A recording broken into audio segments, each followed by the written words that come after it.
Hey, it's Bob. I've been trying to find a bit of light source for my videos. I noticed that the graininess isn't bad if I'm lit up a little bit, but this is still on my Kindle, so it has its limitations. I'm gonna go sort of off the cuff. This is sort of a response to all those questions black people had for white people. I'm not doing it like going question by question. This is all anecdotal. Um, but the one thing that keeps coming up is uh, cultural appropriation. White people appropriating your culture.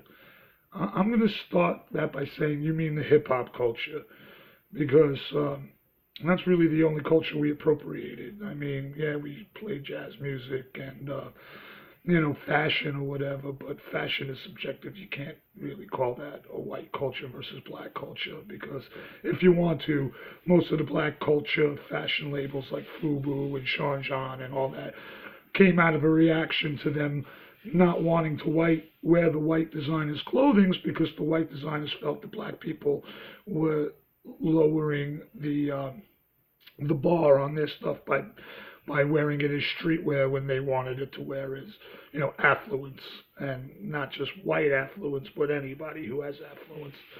But the history of hip hop is watch any movie about it. There's a movie called Rubble in the Bronx about the early gangs in the 70s in New York and how hip hop grew out of that. Early hip hop grew out of not talking about how much you want to kill people. It started as unity amongst the races, and especially for the black and the Spanish communities, where the gangs were so prevalent that they were killing each other.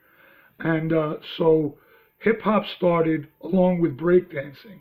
Breakdancing and hip hop helped heal New York City. It gave people who were shooting and killing each other a chance to battle without anybody getting hurt, hence the breakdancing and diss rapping. So instead of killing each other because they were dissing each other, they were just trying to come up with a better diss. Or instead of killing each other with guns and knives, they danced, and whoever danced was the victor. Not to mention that, let's put out the fact that the first major hip hop label, Def Jams, was started by a black and a white guy, Russell Simmons and Rick Rubin, who also, their first two biggest bands on Def Jams to make any significant amount of money were the Beastie Boys. Grown, Beastie Boys, blah, blah, blah, blah, blah. You're proving our point. But the first two bands to make any significant money were the Beastie Boys and a band called Slayer. Slayer is the ultimate white heavy metal music. Later on, LL Cool J got big, and some other people got big off of Def Jams. And then Def Jams split up. Rick Rubin went his own way, did Def American, and Russell Simmons went his own way. But Def Jams, without a white person, would have been nothing. Not to mention that, do you think Jay-Z and Bey are the cultural icons and the kings and queens that you like to refer to them at by not having white money? There would be no hip-hop without white money. There would be no hip-hop without Spanish money. There would be no hip-hop without Asian money.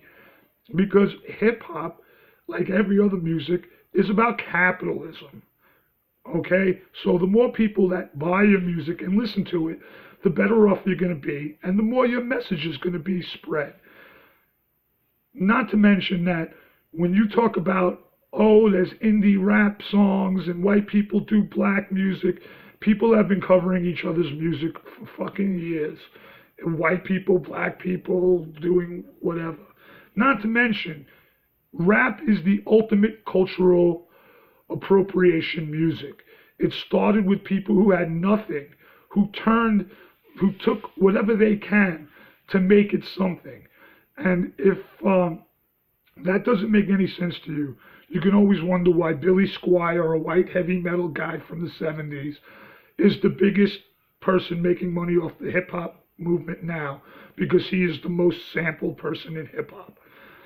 Alrighty, so and if you want to talk on a worldwide stance, hip hop is not a black person's music as far as the rest of the world is concerned. It's American music.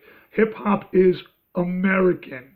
It's an American art form. Yes, it was started by black people.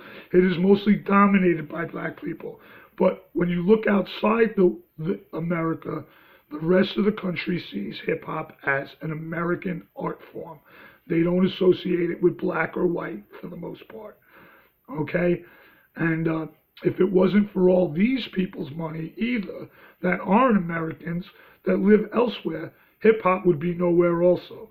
Because ask white people who have dead bands like Judas Priest and Iron Maiden and Twisted Sister where they make money.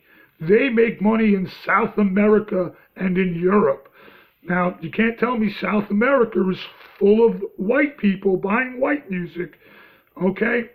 So, just as far as cultural appropriation, just keep it in check that rap music is the ultimate cultural appropriation.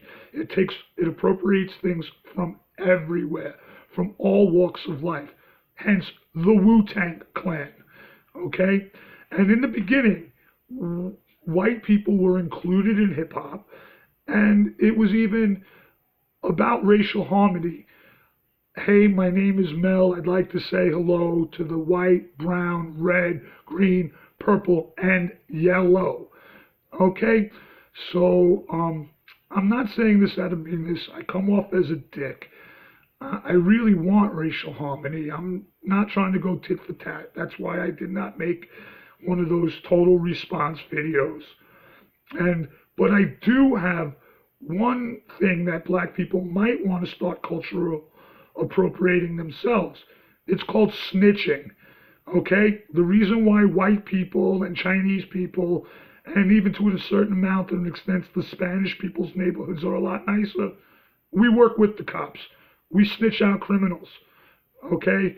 And I'm not talking about, the guys, smoking a joint on the side. Most white people care less about that. But when it comes to real crime, we snitch. And as far as crime goes, maybe I'll make another one about this. But think about how you appropriated white culture by starting gangs. The mob was started by Italians and Jews in the early 1900s. And the first gang that you guys had, the Crips, was supposed to be to protect their community like the Black Panthers wanted to do.